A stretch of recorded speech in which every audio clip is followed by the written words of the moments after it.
Ladies and gentlemen, hello and welcome to week 3 of the Season 14 Division 5A recap for Rebel GMan.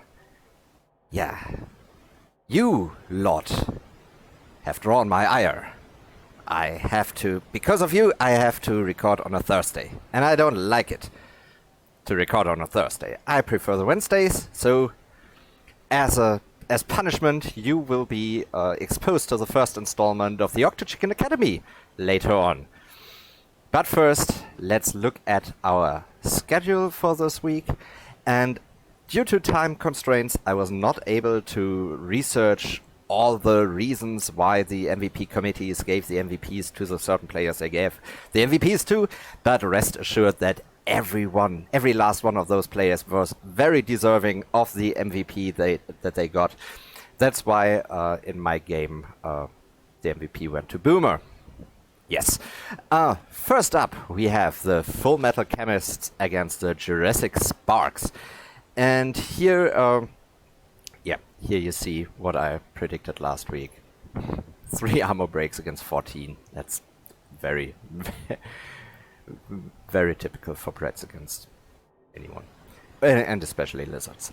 Yeah, what happened? The lizards got a wizard, but the Brats won the coin toss and choose to receive. High kick meant the ball could be given to any player on the team, and Kjeldal chose to give it to Justus von Liebig, because it's a well-known fact that Mighty Blow Knights can only gain SPP through touchdowns and vanity passes.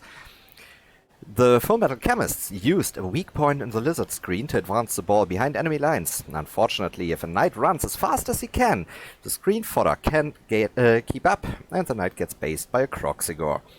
Only the lack of tackle on the Jurassic Sparks saved the Chemists in the ensuing brawl, and they managed to score on turn 6 despite a bungled chain push play. The following 3-turn touchdown attempt from Oxaster was thwarted by superior numbers of the Bretonnian team, thanks to the efforts of Johannes Brönstedt, killer of skinks, and the ground. Oivak was the only skink on the pitch for the second half, and the lizards finally lizards finally started to thin down the Bretonnian numbers. But with the wizard still in their pocket, they decided against a stall and for a turn 13 touchdown instead. To their horror, every KO came back, and they had to use the wizard early in the last drive. The wizard KO'd the ball carrier, and another 2 KOs came in quick succession to even out the numbers on the pitch once again. With rerolls and maybe even nerfs gone for both teams, the game ended in a 3-turn clown fiesta of fumbling about and hitting the ground, and a desperate 8% chance play to pass the ball into the end zone that failed on the second to last roll for the Brats. Yes, you see here we have very nice an MVP on the Croxigore. Yeah, that's what you like to see. You see also Justus von Liebig as expected, Mighty Blow Knight, yeah. Only vanity passes give him SPP, but those were all he needed, because we will look at him later. He has leveled up through this. Dice roll were nothing really spectacular, except for wake up after KO without a babe. That's nice. Also, Dauntless worked very well for the chemists in this one. On the other hand, the Jurassic Sparks, it seems, liked to go for the reroll on the Crocs. Not the best choice, but still, you have to do it sometimes. And, well, it earned the Crocs the MVP, and they got the draw. Yeah. What do we have in terms of level ups? We have on side of the Jurassic Sparks the only skink left in the second half, Oivak. He got a level up, and he earned himself catch. That's catch, isn't it? That's catch on a skink. Because, as you know, skinks are fantastic at passing. If you read the stunty skill, they must subtract 1 from the roll when they pass. That means they are worse. Anyway, if you have catch, you can one turn better. Yep. Yep. But if you thought that was weird, then I have to warn you. The following images are not suitable for children or the faint-hearted coaches in the audience. We look at Kjeldal's team. This is von Liebig, got a level up. So far, so good. You got tackle on your Mighty Blow Knight. That's normal. And Otto Hahn also leveled up, and he rolled a double, and that's... Yes, that's a sneaky kid. We will talk about that later at length. Rest assured, as soon as you regain your consciousness, we will talk about it again. Next up, we have the top bananas against the high tune hustlers. And this was the High Elf Mirror, where they met for a slap and tickle, it seems. 3 armor breaks, 8 armor breaks, that's not much at all. I think it was 1 cast in all of this. Yep. I think it was Sholas Lamobi who got a cast, top longbomber. It looks like he got a cast, but it isn't. He didn't. He just likes to pass the ball around. Yeah, what happened in the game? Well, receiving the ball, the bananas decided to start with a very unorthodox asymmetrical lineup and a failed vanity pass. The high-tune hustlers moved forward to begin exerting pressure, to which the bananas reacted by forming a meat cube inside their opponent's formation. But Herringzord knows how to deal with the meat cube. Push on one side and the ball plops out the other. And Robber Lee scurried into the end zone with the ball on turn 3. In the second drive, the bananas showed the Trevor McDonald special, forming a sideline cage just because you can, and then having to roll some risky dice to get out of the situation. It all worked out until Toplat missed the trip wire and fell into the end zone. The drive ended with a pinnacle of high elf ball play. The high tune hustlers passed the ball forward. Failed. The bananas took the ball back, passed it into the end zone. Also failed. Going into the second half, 1-0 up and receiving, Norberto Saluno wanted to get the game over with as quickly as possible and scored a turn relatively unhindered on turn 11. Another offense for the bananas, another sideline cage. But this time, all the risky dice succeeded, even the pass for a quick turn 13 touchdown. In the following offense, the high tune hustlers went once more over the right flank into the center of the opponent's side of the pitch, and Butch Cassidy scored the final touchdown for a 3-1 win. Yes, he finally managed to score after running all those meters last time. Yeah, you see, each of the teams try to outpass each other. The bananas tried it even more times than the high tune hustlers, but it didn't work out all the time. As you can see here, 4 successes, 4 failures. The high tune hustlers, they 5 successes, 1 failure only, and a lot of catch successes. Otherwise, very, very nice dodging. Also very nice dodging. It was a slap and tickle and running away from each other. Yeah, that's... sorry. Yeah, that's all we have for this. We had some level ups. We had Toplat, who got a level up, and he went with dodge, as if they weren't dodgy enough. Those elves, they get more dodge. On a catcher, it's nice. On a wrestle catcher, it's nicer. So there you go. And on the high tune hustler side, we have had 2 level ups. We had Butch Cassidy, who rolled Mighty Blow. He is now the dedicated blitzer and killer without block. Well, let's hope that he gets a few level ups, a few SPP under his belt in the next few games, so he can get block fast. Otherwise, he would see the hospital fast, or the graveyard. Yeah, this is a very good player in the making, because MA 8, Strength 3, Mighty Blow, very, very nice combination. AV 7 is the unfortunate part, but that's... well, you hit them, and then you run away. That's what a killer most of the time does most of the time, because you want the killer to stay safe, because the opponent wants to kill the killer, so that he can't kill the men. Yeah. And with MA8, you can hit most of the people and get away from them very quickly. We also had a level up on Shake Given, who got Wrestle, the first Wrestle on the team, and Wrestle is always nice on an Elven team to get the ball free or to get an enemy on the ground who is most likely less agile than you and most likely even has less movement than you. So if you're both on the ground, you have the upper hand, so to speak.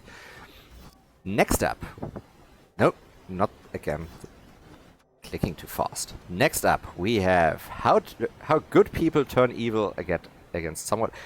By the way, I missed to say, Herringsword got his first win this season. On the other hand, Hinders got his first win with the team. Yeah, there we go. And yeah, we see we see a difference right here. 22 armor breaks against 5 armor breaks. If you look at the dice rolls, the armor of the elves was horrible once again. I don't think they were above 50% so far in the season. Still top of the leaderboard. Yeah, what happened in this game? Well, how good people turn evil received the ball and held it tight in their own half while wailing on Mentor the Tree Man, who had to be carried off the pitch after a zombie gouged his eye. With a few players out of position to deal with the timber, Admin Abuse rushed in and knocked over the ball carrier. He was then knocked over himself and removed the dirty player zombie with his face.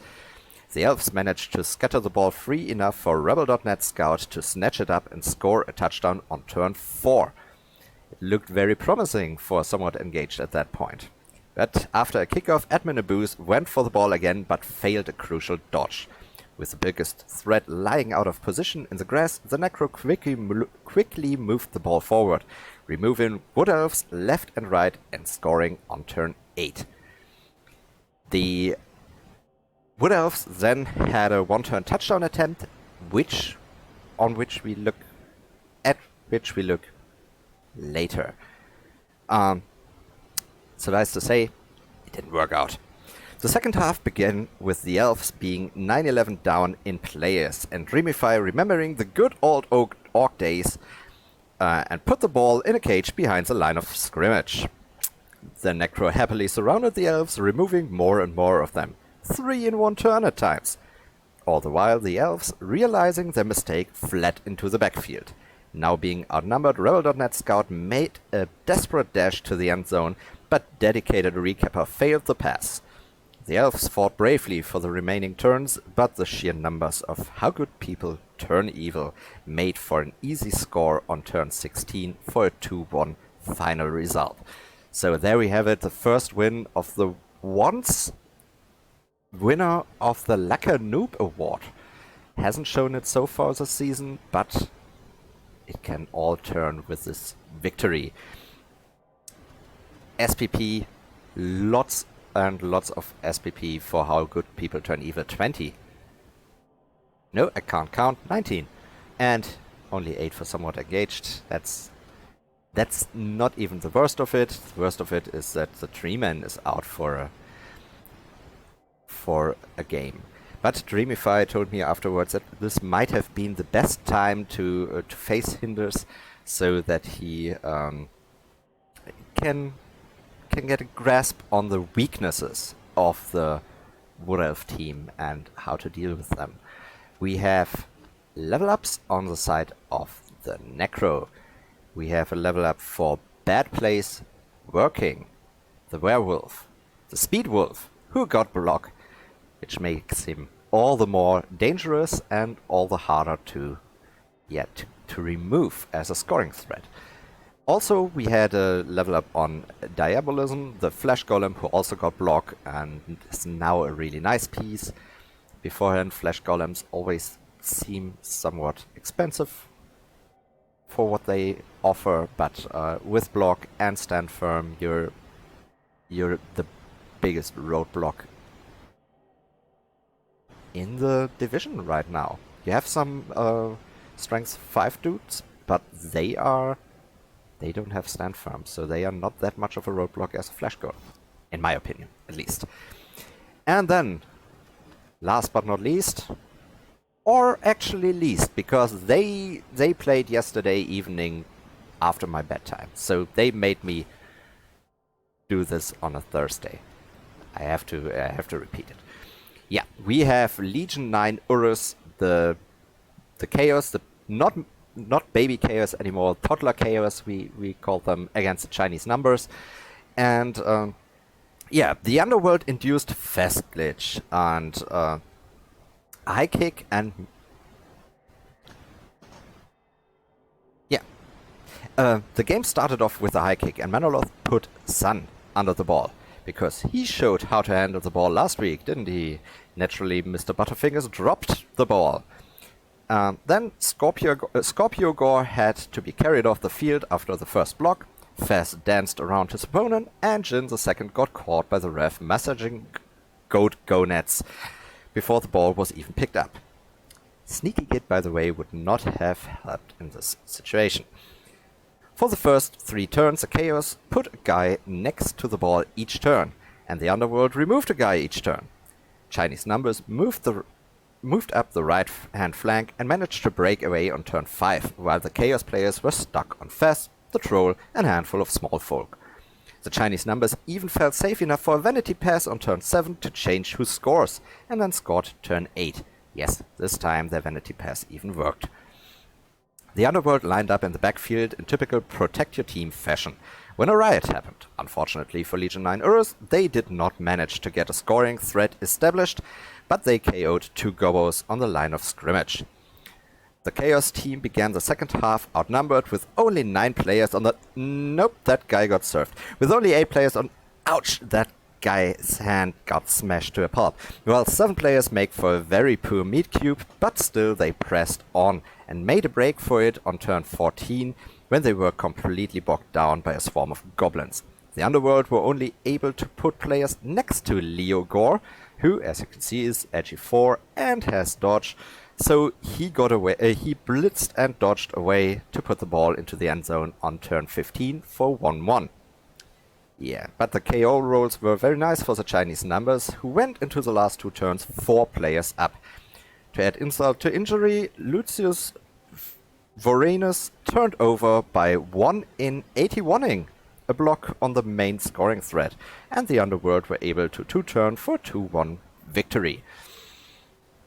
Yes, and also, unfortunately for Glaudion, none of his players leveled, with only 9 SPP earned from the game. 1 from a vanity pass and 1 from the touchdown. They did not manage to cast even a goblin. On the other hand, the Chinese numbers cast everyone they wanted. So they were very lucky and very successful in this regard this time around. They also have level ups. They have 2 level ups, one on Wu, the Skaven lineman who got wrestle, and the other one on Ling, the Warpstone troll, who got block. A very nice double for the troll. He is now... Damn it. He's now the biggest roadblock at the division. Yeah, so much for what I've been telling you before. So, next up we have... we go to our standings. And here we see Dreamify still on top of the league, but it is very, very close, with only 2 points separating the first 6 teams. Only the Jurassic Sparks and the Top Bananas are a bit behind, but even they are only 1 win away from the top half of the board. So everything is still possible after 3 games here. Yeah, then off to next week's games. First game, we have both of the teams who got off very, very lightly so far. Legion 9 Urus, only 4 casts, received so far, and the Full Metal Chemists only lost 3 of their guys to injuries. Unfortunately, Maximus Decimus, the Chaos Warrior, is out for this game, but otherwise the squad is full. They don't even get a journeyman. They will definitely get a wizard. I don't know if Chaos would normally take a wizard against Bretz, but Kjeldal showed some weaknesses in his wizard defense so far, so I would say go for it as Legion 9 Urus. On the other hand, we have the full squad of Bretz that looks as almost as good as ever if you ignore him. Yeah. And Bretz, in my experience, have a pretty nice time against Chaos in most TV ranges, but especially in the low TV range. So I would be very surprised if it would be a huge upset if Glorion manages to win this game, I would say. Best of luck to you, but I'm predicting a 3-1 for the Full Metal Chemists in this one. Then the second game. These are the two most brutal teams so far. 8 casts inflicted by How Good People Turn Evil, and 10 casts inflicted by the Chinese numbers so far. Yi and on the forefront of a killing game. Violent video games not to be underestimated either on the side of the Necro. What we see here is two teams that are in their prime at the moment. Never looked better. 2 new block players for How Good People Turn Evil. 1 new block player. Oh, it's not here in here, but we know what happened. Block and wrestle. So also 2 new players who can work around the both down on side of the Chinese numbers. But no tackle so far. No tackle is very unfortunate. Also very much up in TV, the Necro are, so no wizard, no bribe for their dirty player, and we've seen it before that the dirty player was removed by a face. So I would say with a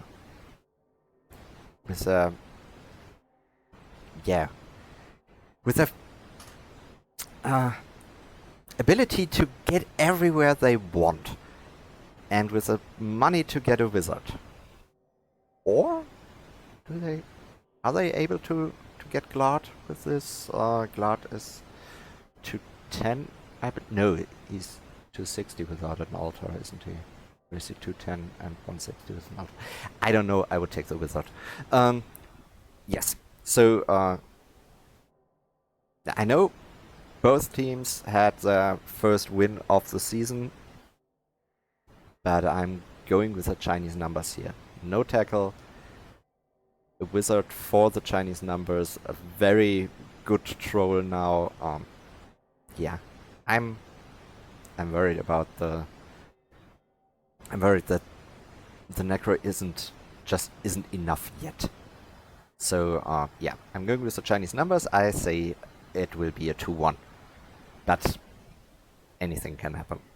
Third game, the top bananas against Somewhat Engaged. It's the top passers of the division against, well, it's the top bananas who are the top passers of the division with 7 passes so far, against Somewhat Engaged, who are very reluctant to pass for an elf team. Only 1 pass so far.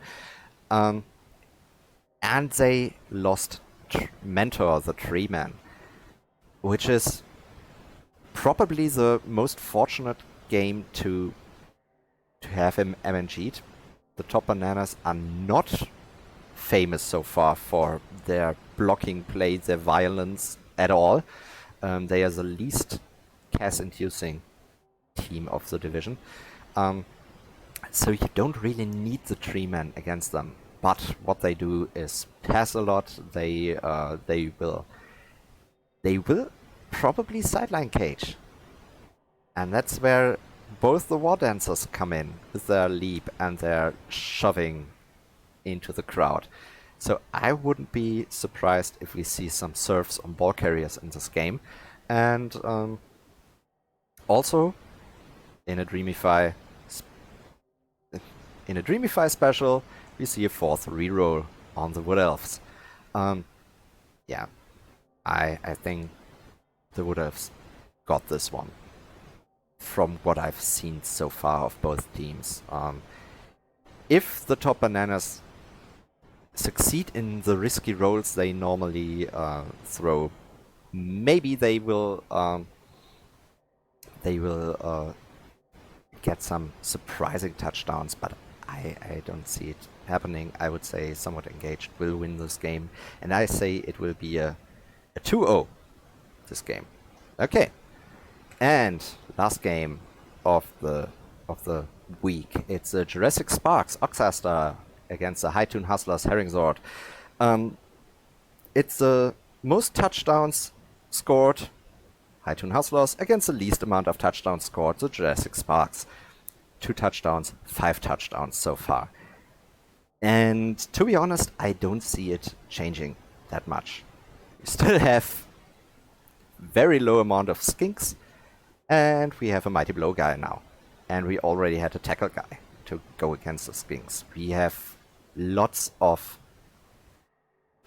dodge to get away from the Saurus. The Saurus are yeah, they will just be roadblocks. But roadblocks you can get away from.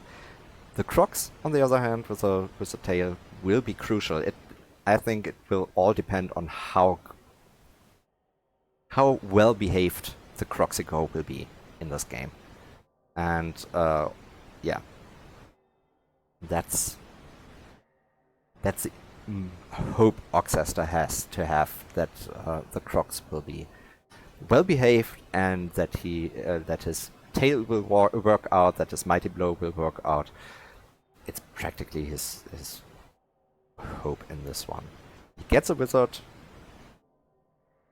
I haven't seen any problems for Herring Sword so far. When I see Herring Sword play, he is aware of the wizard. He will not be shaken by it. I don't think so. So I would say High Toon Hustlers will win this one. Also a 2-0. I say also 2-0. Yep. And that was the last game. So now to our new segment, the first and hopefully last installment of the Octochicken Academy for Blood Bowl coaches who can't math good. Yeah, we are going to talk about 2 things that happened this week. But first off, we had a 1-turn touchdown attempt by Dreamify. You can see here how he positioned his players. He had a lineman back here to get the ball. He had the War Dancer for the blitz, and here this is a catcher. He is a guy who is supposed to get the ball into the end zone. This one has dodge and pass. All the other skills are not important for this one. So let's look at it from a much better overview. Yeah, this is how everyone lined up. Hindus actually thought it was turn 9, so he has a normal defense instead of a 1-turn touchdown defense, which actually should have helped Dreamify. And we see the ball lands here, nice, very close to the guy who is actually supposed to take the ball up. We also have a quick snap. So what does Dreamify do with a quick snap? He moves the ball retriever next to the ball. Very good. He also moves the War Dancer, completely unnecessary. And then he stops because he's not sure what to do, what else to do, and most of us, if not all of us, know that with a quick snap you can destroy as much as you can help yourself. So what I want to do is look at what Dreamify did and how we can do it better by using the quick snaps to get a bit over the fear of destroying your lineup with a quick snap. So what happens? We pick up the ball, we run here, we have to do 2 GFIs to fill up the spot, and we hand off the ball. It's a 2+, 2+, 2+, and a 4+, which gives you, down here you see the odds. If throughout this play. Then we blitz. It's a 1-die blitz that needs a push to push this zombie in here and push the ball carrier out the side. This reduces the odds over more than half the odds. Then we have to dodge this guy out here because we still have to fill in this place to get a push here on the ball carrier once more. And this time we have a 2-die, we can use a push or a knockdown as long as we move both players. And then it's a 3+, 2+, and 3 GFIs to get to the end zone. It was unfortunately the first dodge that did remify in, but overall this play has a 15.4% chance of working. So how can we improve it? First of all, even if we don't have a quick snap, we can make this one a 2-die by moving this guy up here. First off, we have a 2-die now, which makes this much safer. Also, we can ignore the dodge because this guy is out of the way, and we can still move this one in here without a GFI. What we cannot do is put this guy here to do the handoff with 1 GFI less, because you still have 7 moves to do with this one.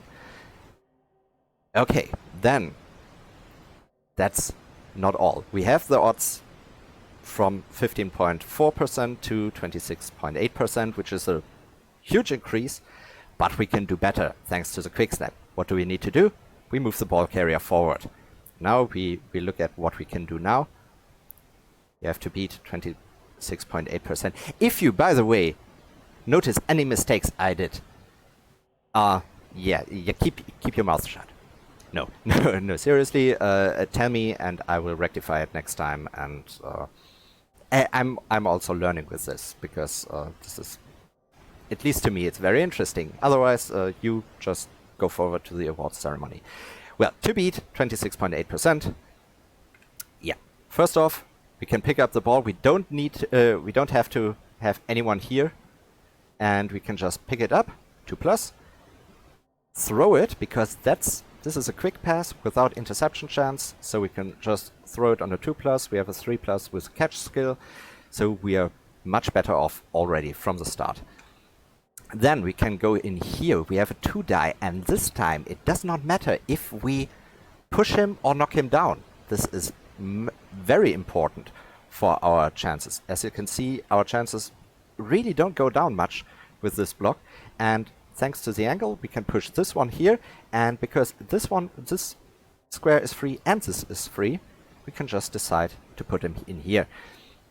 If we, by chance, knock this guy off the field, get him off the pitch, KO, CAS, whatever, we still have players here to fill in this spot, so we can have our next block, which is this one. Also 2-die, also push or knock down, doesn't matter which one.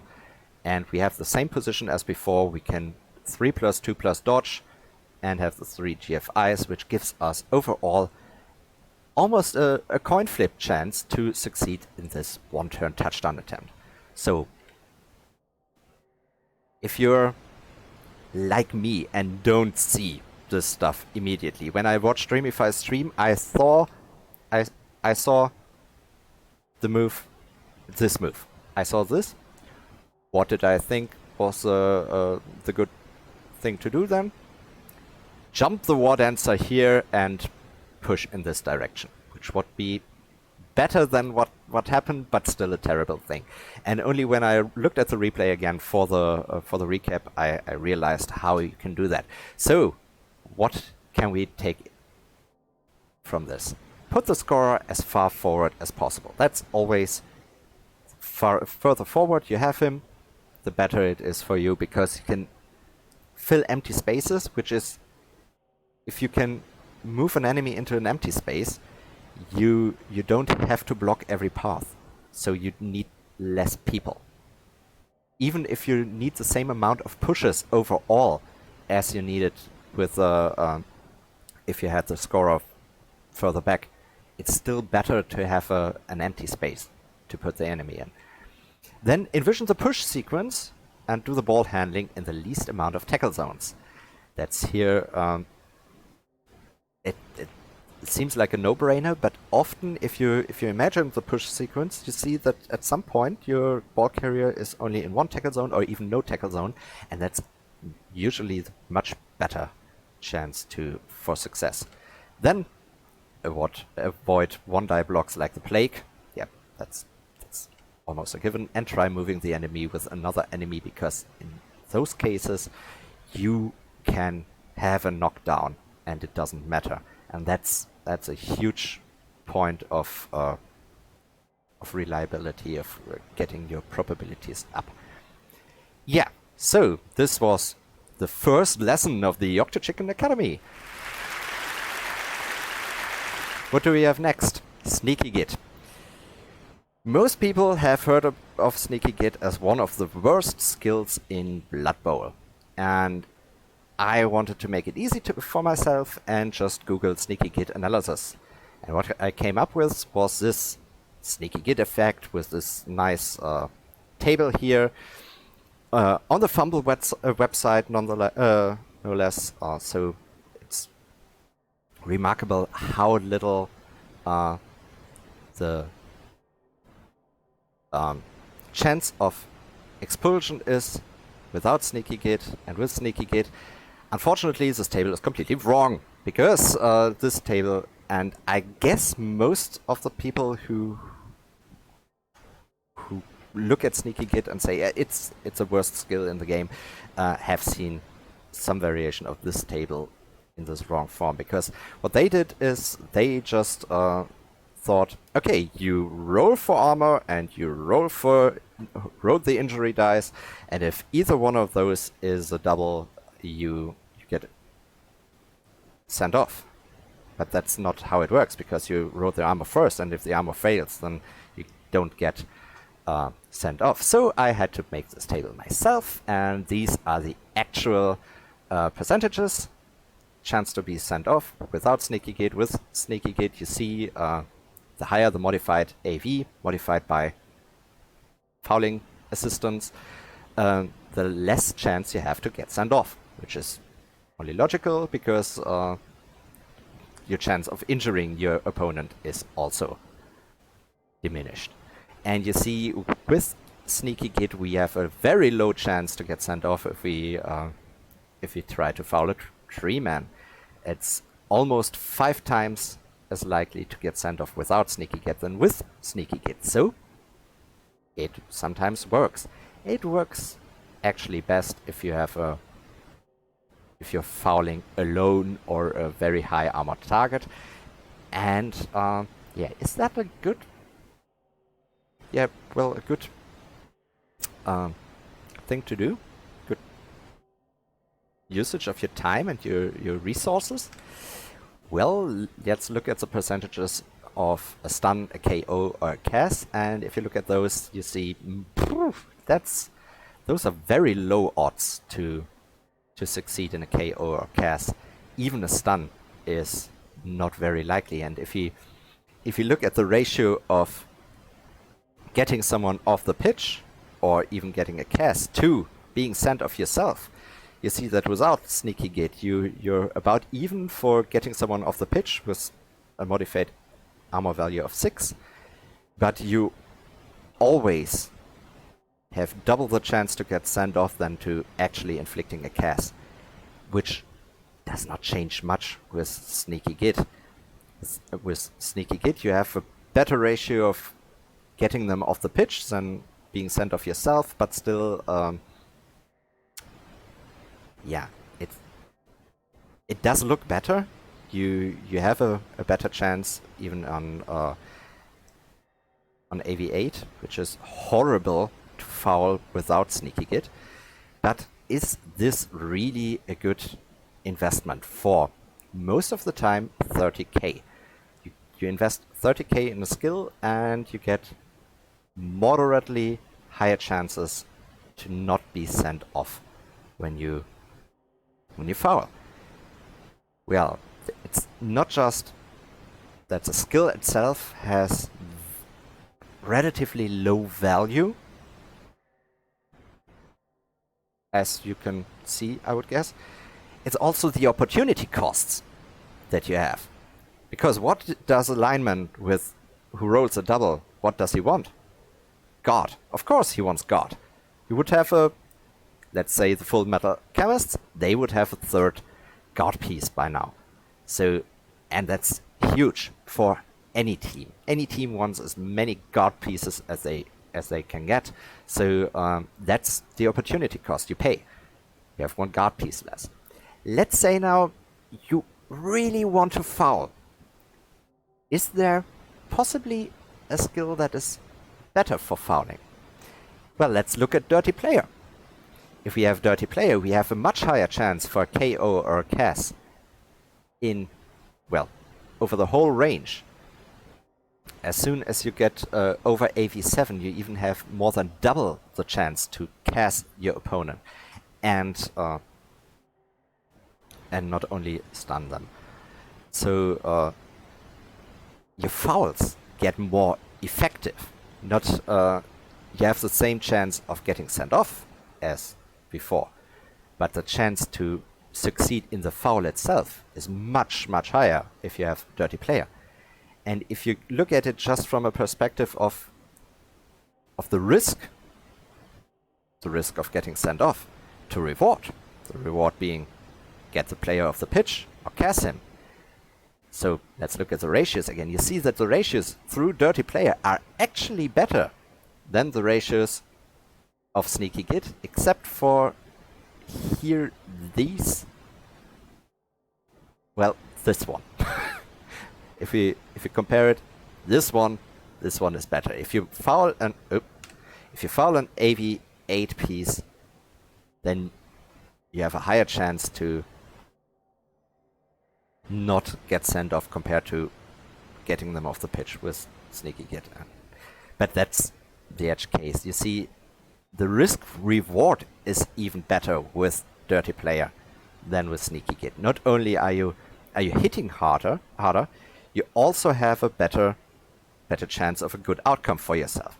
So yeah, I hope this helped you to answer the question. Sneaky Git, don't, and you should get guard on a double. And if you really want fouling, you should take Dirty Player, because Sneaky Git really is not a good skill.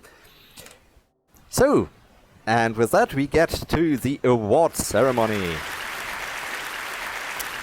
We have 4 awards for the taking in week 3. We have the Pillow Fists award, which goes to Justus von Liebig. I maybe spoiled it a little bit when I showed the SPP he got, but he went for 11 blocks. He got 1 armor break, even with Mighty Blow. No KO, no CAS, no kill. That's Pillow Fists for you. That's the typical Bretonnian Knight for you also. Then we have the Legendary Armor Award going to Top Player, another High Elf winning this award, was knocked down 6 times but had no armor breaks at all. The best result for any player this week. We also have the Bargain Boozers Armor Emporium Discount Award. Yay! Which went to Dedicated Recapper. Yep, that's me. That's exactly how I look. He was knocked down 5 times and got his armor broken exactly 5 times as well. So very, very good investment in armor. I mean, it's a scarf around the waist and very tight leather pants. What do you expect? And last but not least, we have the Killer Instinct Award. Who would have thought that violent video games had a killer instinct in them? 12 blocks, 5 AV breaks, and all of these AV breaks got an enemy off the pitch, 3 KOs, 2 CAS. So violent video games, you are our Killer Instinct Award winner of the week.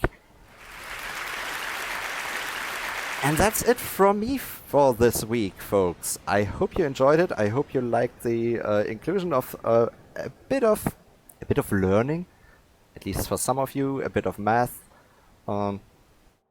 Yeah, if you see any mistakes in my calculations, in my assessment of the situation, please let me know. Otherwise, if you have any other comments or some such, let me know via Discord, via the comments of the YouTube section, via mailing pigeon. What do I know? Yeah. Otherwise, have fun and good night.